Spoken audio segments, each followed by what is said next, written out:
اعوذ باللہ من الشیطان الرجیم بسم اللہ الرحمن الرحیم اللہم صلی علی محمد و آل محمد۔ درود و السلام ہو محمد و آل محمد کی ذوات قدسیہ پر، اور مومنین کرام آپ جہاں جہاں بھی آباد ہیں سلامت اور محفوظ رہیں۔ خواتین پر ساس اور سسر کی خدمت کرنا کیا ضروری ہے، اور اگر ضروری ہے تو کتنی ضروری ہے؟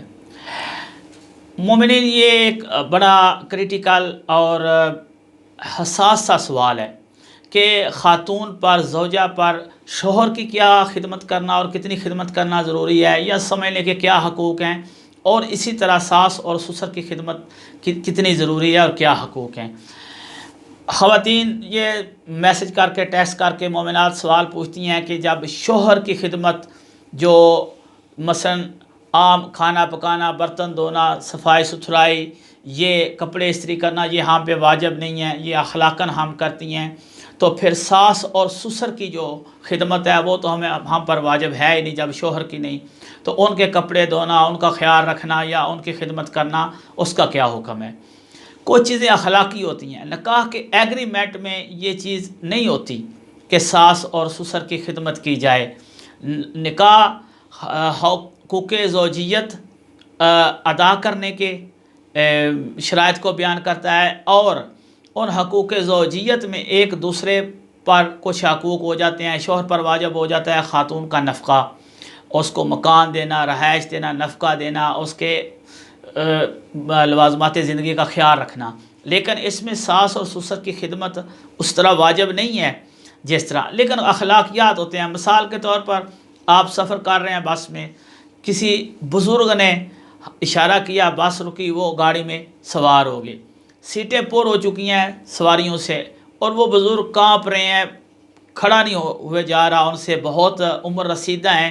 ہم دیکھتے ہیں کہ بس میں کچھ نوجوان ہوتے ہیں، کچھ اچھے متدین قسم کے لوگ ہوتے ہیں، یہ خود بخود کھڑے ہو جاتے ہیں اور کہتے ہیں بزرگ یہاں تشریف لے آئیں، بیٹھیں، بلکہ پکڑ کر بٹھاتے ہیں، سیٹ سے خود اٹھ کے کھڑے ہو جاتے ہیں۔ یہ کیا ہے؟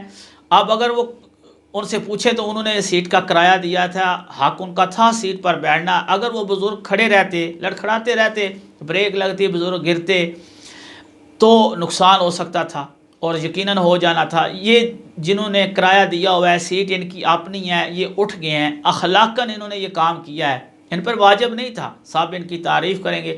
اور اگر کوئی نہ اٹھے اور بزرگ کو کوئی جگہ نہ دے، اور اس طرح وہ کسی بریک وغیرہ سے، جمپ لگنے سے وہ گر جائیں، ان کو چوٹ آ جائے، سب کی لوگ جو ہیں وہ سرزنش کریں گے، کتنے بد اخلاق لوگ ہیں، کتنے گرے ہوئے لوگ ہیں، دین سے دور لوگ ہیں۔ ایک بزرگ، ان کو تکلیف آ گئی اور کسی نے ان کی ہیلپ نہیں کی۔ جب ہم بس وغیرہ میں اپنے بزرگوں کے ساتھ، یا بزرگوں کے ساتھ، بوڑھوں کے ساتھ، مریضوں کے ساتھ اچھا سلوک کرنا اخلاقیات میں سے سمجھتے ہیں، تو گھر میں اپنے ہی والدین جو ہیں وہ بزرگ ہیں۔ اگر مثلا کچھ لوگ کہتے ہیں کہ گھر علیحدہ کر لیا جائے، بیٹا اپنے بال بچوں کو الگ کر لے تو اس سے مسئلہ حل ہو جاتا ہے۔ آپ بتائیں، والدین کا ایک ہی بیٹا ہے، وہ اپنی زوجہ بچوں کو ساتھ لے کے الگ ہو گیا، یہ عمر رسیدہ جو والدین ہیں، اب یہ مثلا اگر ان میں سے کوئی خدا نخواستہ مریض ہے یا زیادہ لاغر ہیں، جو اٹھ نہیں سکتے، کھانے پانی کا بندوبست نہیں کر سکتے، اب ان کا خیال کون رکھے گا؟ تو یہ اخلاقاً واجب ہوتا ہے، اخلاقی طور پر ضروری ہے کہ ہم ان کا خیال رکھیں۔ ہاں، اور اس سے ساس اور سسر کو بھی یہ خیال رکھنا چاہیے کہ جب ان کے شوہر کی آپ خدمت واجب نہیں ہے ان پر، تو وہ بھی اس طریقے کا بیہیویئر ان کے ساتھ نہ کریں کہ ان کو پتہ چل رہا ہو کہ ہم سے کوئی زبردستی کام کرایا جا رہا ہے یا نوکرانیوں جیسا سلوک کیا جا رہا ہے۔ اپنی بیٹی سمجھیں، اور ساس بھی اپنی بیٹی سمجھے بہو کو، اور بہو اپنے والدین سمجھ کر اخلاقاً ایک دوسرے کا حق بنتا ہے کہ خدمت کرنا اور ایک دوسرے کی مدد کرنا۔ آخر میں مومنین سے التماس ہے، دعاؤں میں یاد رکھا کریں۔ والسلام علیکم ورحمۃ اللہ وبرکاتہ۔